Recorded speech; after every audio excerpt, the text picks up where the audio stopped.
Bonjour Madame Aïcha Maïga. Bonjour. Alors, en ce moment, on parle beaucoup de vous parce que vous travaillez bien et que ça paye tous les sacrifices de toutes ces années. Autrement dit, qu'est-ce qui explique aujourd'hui ce succès que vous avez dans le milieu du cinéma?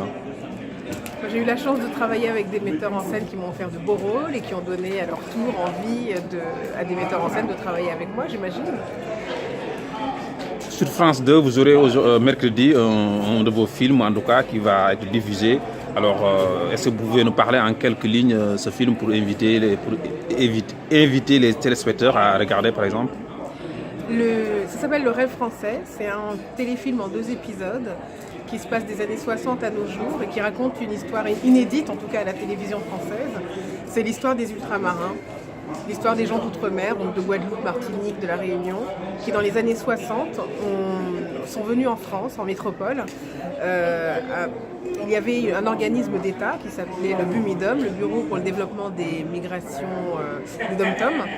Et en fait, au lendemain de la guerre d'Algérie, la France était en plein essor économique et elle avait besoin de main-d'œuvre dans les services publics, dans des métiers que les Français métropolitains n'avaient pas envie de faire, à savoir à la poste, dans les hôpitaux et dans les transports. Et donc c'est une saga familiale, Le Rêve français, qui raconte le rêve de ces gens-là dans les années 60, qui ont cru au rêve français et qui ont émigré d'une certaine façon. Ce sont des immigrants de l'intérieur puisqu'ils avaient la nationalité française, ils étaient français, mais ils avaient la peau noire. Donc forcément, la perception qu'on avait d'eux était différente du rêve qu'ils avaient au départ. Qu'est-ce que vous conseillez aujourd'hui aux jeunes filles, en tout cas aux jeunes issus de la diversité, de la diaspora, qui souhaitent suivre votre trace? En quelques mots, qu'est-ce que vous le souhaitez?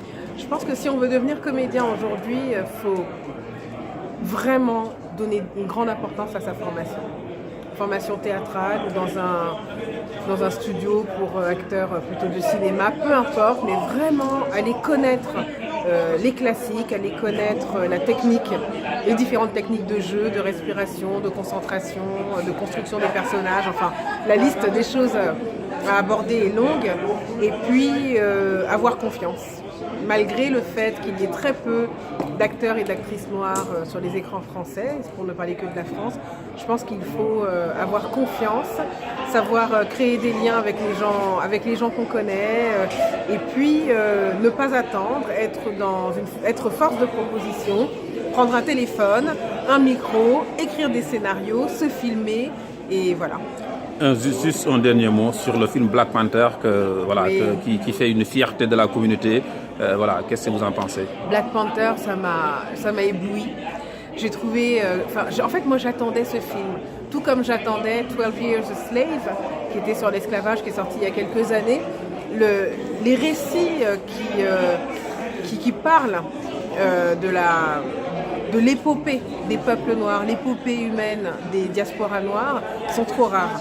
Et un film comme Black Panther, pour moi, c'est énorme parce que c'est un Marvel, que c'est grand public, que ça voyage dans le monde entier et que ça fait émerger comme ça toute une imagerie, mais pas seulement, tout un pan de la pensée, de la philosophie africaine avec un grand A, même si on sait que l'Afrique est un immense continent avec des cultures vraiment diverses. Il y a quand même un socle culturel commun. Et le fait que des Américains s'emparent comme ça de tous ces symboles en essayant de se rapprocher le plus possible, ils restent américains, n'est-ce pas, mais le plus possible d'une fierté en fait, d'une civilisation africaine, c'est magnifique. Merci à vous et Merci. bonne chance pour la suite et bonne continuation. Merci. Je vous en prie. Au revoir.